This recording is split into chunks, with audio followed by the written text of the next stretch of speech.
हाय viewers, एक नई video के साथ आपके सामने हाजिर हैं।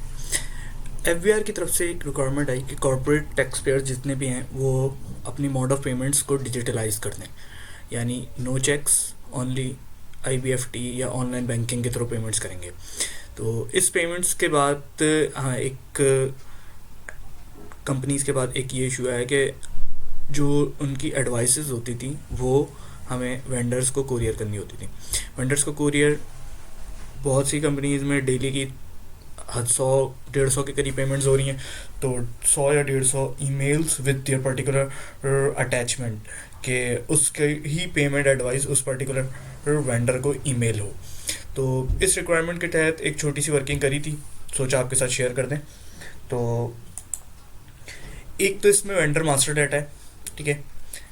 ये आपस में कनेक्टेड है कुछ इस तरह कि जितने भी पेमेंट्स नंबर होंगे वो यहाँ पे इनपुट होंगे और उनके रिस्पेक्टिव, अगर कोई रिपोर्ट के थ्रू आप इसकी अटैचमेंट करवा सकते हैं कि उसका रिस्पेक्टिव वेंडर नंबर आ जाए, well and good. Otherwise you can enter in those field.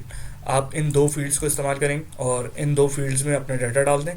Then फिर ये इसको सिर्फ चेक कर लें कि हाँ भाई, और देन क्रिएट ईमेल का जैसे ही आप बटन क्लिक करेंगे तो विद ये इसकी पर्टिकुलर ईमेल्स जनरेट करना शुरू कर देगा और जस्ट आप सेंड का बटन दबा के इसको सेंड कर सकते हैं। और ये भी कर सकते हैं कि ये इस स्क्रीन के ऊपर आपको ना रोके डायरेक्ट सेंड भी कर दे, ठीक है। इसके भी छोटे से कोड में एक एमिटमेंट है, वो हम आपको आगे चल के बताएंगे।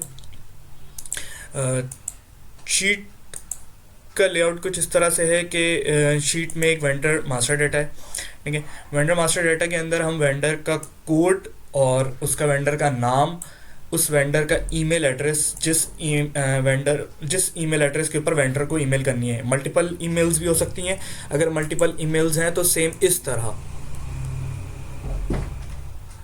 तरह सेमी कॉलन लगाकर दूसरी ईमेल एड्रेस, तीसरा ईमेल एड्रेस, चौथा ईमेल एड्रेस, 10 ईमेल एड्रेस भी आप लिख सकते हैं, ठीक है। देन फिर इसी तरह वेंडर के सीसी, नॉर्मल सीसी में बाज़ दफ़ा चेंज होते हैं क्योंकि कंपनी के ही लोग होते हैं रिस्पेक्टिव। मींस अगर इंजीनियरिंग डिपार्ट की कोई परचेजिंग है, इंजीनियरिंग डिपार्ट की इनवॉइस का कोई वेंडर है तो इंजीनियरिंग डिपार्ट के लोग सीसी में होते हैं। और इसी तरह मार्केटिंग डिपार्ट के हैं तो मार्केटिंग डिपार्ट के लोग सीसी में होते हैं। आईटी डिपार्ट है तो आईटी डिपार्ट के लोग सीसी में होते हैं। देन फिर वेंडर बीसीसी, अगर कोई आप बीसीसी में भी किसी को रखना चाहते हैं तो वो ईमेल एड्रेस यहाँ पे मेंशन कर दें। देन सिंपल यहाँ पे पेमेंट नंबर जनरेट करें, लिखें, और ये सब कुछ पीछे किसी एक फोल्डर में इसके रिस्पेक्टिव वॉचर्स सारे पड़े हुए होने चाहिए। मीन्स जितने भी वॉचर्स हैं आप किसी एक फोल्डर के अंदर जाके सेव करते रहें। देन फिर उसका लिंक आप इधर टारगेट फोल्डर के अंदर सेव करा दें। अब ये खुद जो है वो सर्च कर रहा है कि हाँ भाई फला वॉचर इसको 9, ये देखें 9 नंबर वॉचर यहाँ पे मौजूद है। सेम इसी तरह अगर मैं 11 लिख दूँ और अब ये 11 नंबर वॉचर इसको यहाँ पे नहीं मिला बिकॉज यहाँ पे सिर्फ 10 तक नंबर के वॉचर्स हैं, ठीक है। और अगर इस तरह की कोई आप वॉचर जो आपके फोल्डर के अंदर सेव नहीं है और इसके बाद आप क्रिएट ईमेल पर क्लिक करेंगे तो ये ईमेल जनरेट नहीं करेगा, किसी एक की भी नहीं करेगा। ये कहेगा पहले एरर रिमूव करो, देन फिर उसके बाद जैसे ही हम ये एरर रिमूव करते हैं देन उसके बाद क्रिएट ईमेल, तो ये ईमेल जनरेट करना शुरू कर देता है। ईमेल जनरेट जैसे कि आप ये देखें कि वेंडर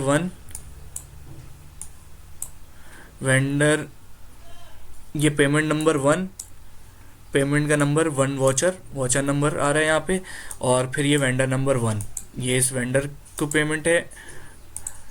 वेंडर 1 की ईमेल एड्रेस और सेम XYZ इसका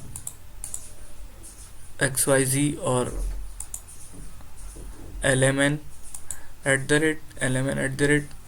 सेम ये इसी तरह सबको जनरेट करके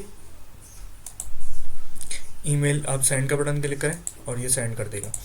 इसके कोड को थोड़ा सा देख लेते हैं।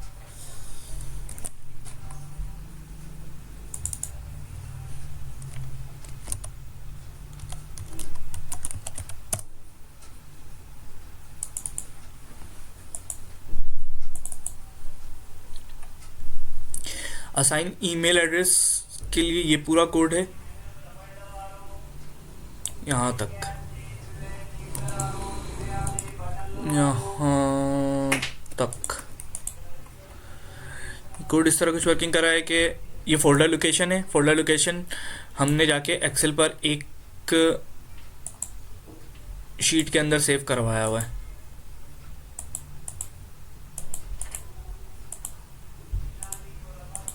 ये जो यहाँ से क्लिक करके सेव कराते हैं ये इधर आके सेव हो जाता है, ठीक है। देन इसको सबसे पहले ये चेक करता है कि यहाँ पे कोई वैल्यू पड़ी हुई है नहीं पड़ी हुई। देन फिर एक रेंज सेलेक्ट करता है C2 से J2। C2 एक टेक्स्ट फील्ड में कन्वर्ट करने के लिए एक कॉलम है C2 से J2, ये पूरी इस फील्ड को सिलेक्ट कर लेता है। उसके बाद ये एक लूप चलाता है। लूप किस उस पे चलाता है कि एक एक लाइन आइटम को उठाता जाए, एक एक लाइन आइटम को उठाता जाए और उसकी ईमेल बनाकर उसमें वैल्यूज़ पुट करता रहे, ठीक है। इसमें ये वेंडर कोड जो है, वेंडर कोड सिलेक्ट करता है रेंज 2 से payment voucher number. Payment voucher number ये C2 पहली दफ़ा में जब चाहिए लूप चलेगा तो ये 2 की वैल्यू लेकर आएगा, तो C2 यानी यहाँ से वैल्यू उठाएगा, यहाँ से वैल्यू उठाई इसने 1, तो 1 को ये फिर वीलुकअप, नॉर्मल वीलुकअप, ये VB का वीलुकअप है। वीलुकअप में सेम वैसे ही चलता है जैसे फ्रंट एंड एक्सेल के ऊपर चलता है। यहाँ से 1 रेंज में सिलेक्ट करेगा, ढूंढेगा उसको और उसकी वैल्यू 2 जो भी होगी वो वेंडर कोड बना देगा उसको, यानी इसको ये वेंडर कोड बना देगा। इसी तरह ये सारी एक एक वैल्यूज़ को उठाता जाएगा और देन पे नीचे आके ऑटो ईमेल का जो मैक्रो है वो रन करेगा। ऑटो ईमेल का मैक्रो क्या काम करता है? ऑटो ईमेल का मैक्रो ये रहा, ये ऑटो ईमेल का मैक्रो सबसे पहले ये आपकी आउटलुक की एप्लीकेशन ऑन करता है, उसके बाद एक नई ईमेल क्रिएट करता है। ईमेल क्रिएट करने के बाद ये डिस्प्ले अगर यहाँ पर लिखेंगे तो आपका सिग्नेचर नॉर्मल आएगा, अगर ये डिस्प्ले आप यहाँ लिख देंगे तो ये सिग्नेचर फिर नहीं जनरेट करेगा। ये डिस्प्ले ऊपर लिखने का मकसद सिर्फ और सिर्फ ये है कि आपका सिग्नेचर जो भी है डिफ़ॉल्ट सिग्नेचर वो उसको एक्टिव करे उस मेल के अंदर, ठीक है। देन फिर उसके बाद ये फिलिंग करना शुरू करे कि 2 के अंदर ईमेल वेंडर ईमेल वहाँ से लेकर आए जो ऊपर से इसको मिली है। देन फिर CC से ईमेल लेकर आए। BCC अभी मैंने बंद करवाया हुआ है, अगर आप BCC खोलना चाहते हैं तो BCC खोल के ऊपर उसकी वैल्यू की जगह कोई भी वेरिएबल सेव करा के या फिर उसको सेल एड्रेस दे के ला सकते हैं, ठीक है। देन फिर सब्जेक्ट उठा के लेकर आए, सब्जेक्ट में पेमेंट नंबर और उसका voucher number to vendor name. फिर इसी तरह बॉडी के अंदर ये लिख दे कि डियर सर और सम जो भी आपने लिखवाना है। फिर अटैचमेंट फोल्डर अटैच करे फोल्डर के अंदर फोल्डर लोकेशन जो हमने वहाँ पे सेव करवाई हुई थी, यहाँ पर जो सेव करवाई हुई थी फोल्डर लोकेशन, और फिर उसके बाद पेमेंट का वाचर नंबर। जैसे ही आप कोई भी तो इसको एक वैल्यू मिलेगी इस फोल्डर नंबर आगे यूं करके 1.pdf इस तरह की वैल्यू इसको मिलेगी, तो ये फ़ौरन जाएगा और उस वैल्यू उस फाइल को पिक करके उसकी अटैचमेंट बना देगा। एंड देन फिर ये आगे नॉर्मल है इसकी एप्लीकेशन को बंद करने का, ठीक है। ये हमने कोड लिखा है सिर्फ उसको चेक करने के लिए कि फाइल उसके अंदर मौजूद है या नहीं, ये फाइल उसके अंदर मौजूद है या नहीं। ये कोई इतना ख़ास कोड नहीं है, शो करा दिया मैंने, अगर आप देख के समझ सकते हैं तो सही है, अदरवाइज़ अगर किसी को समझना हो तो वो कमेंट्स में क्यूरी कर सकता है। इस पूरे के बाद अब हम ये चेक करते हैं कि हाँ भाई सारी फाइल्स मौजूद हैं, सारी फाइल्स फोल्डर के अंदर मौजूद हैं। अगर कोई एक भी फाइल मौजूद नहीं होगी तो ये दे देगा not found in source file. उसके बाद आप ये यहाँ पे भी लिखा हुआ आ रहा है एंड क्रिएट ईमेल पे जैसे ही क्लिक करते हैं तो ये ऑटो सबसे पहले खुद चलाएगा इसको ना, ये देखें।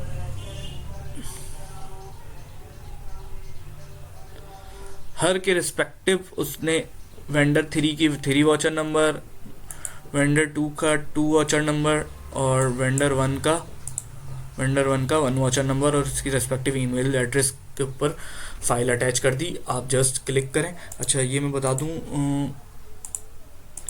कि अगर आप सेंड भी ऑटो करवाना चाहते हैं तो सिर्फ आपने इस सेंड को अनकमेंट करना होगा।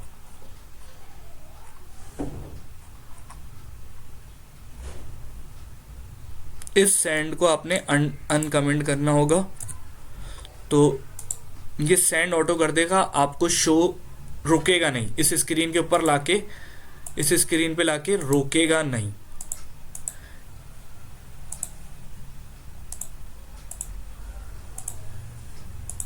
इस स्क्रीन पे लाके रोकेगा नहीं, डायरेक्ट सेंड कर देगा अगर आप इसको अनकमेंट कर दें। Thanks for watching. उम्मीद आपको वीडियो पसंद आई हो।